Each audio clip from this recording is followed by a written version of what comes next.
Hello! Another day with Aaron. And this time, magme-makeup naman ako for graduation pictorial ng mga teacher. So, samahan nyo ko. Time check, it's 3:23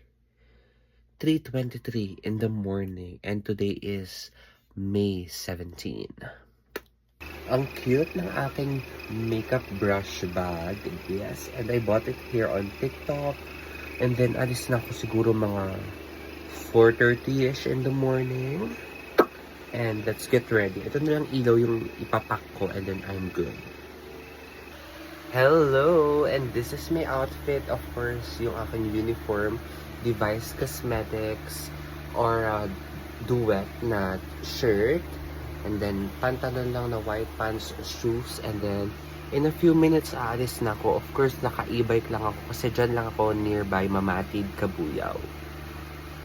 Ayan na, paalis na ako. Of course, naka-e-bike and wala pang tao.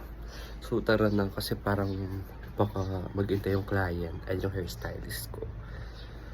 Hello, andito na ako sa kanto ng Mamatid Senior High School and I'm just waiting for my hairstylist para sabay na kami papasok, diba?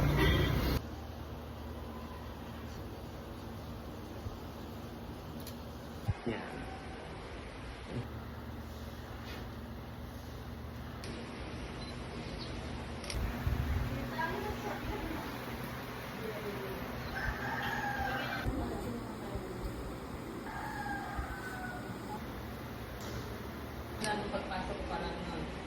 Nakakaloka, finally home. Hindi na ako nakapag-video.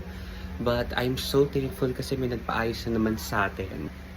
And thank you so much to Mami Vin Alinsunurin for doing hairstyle for my clients. And yes, hopefully masundan pa yung mga rackets natin since medyo maluwag na ako.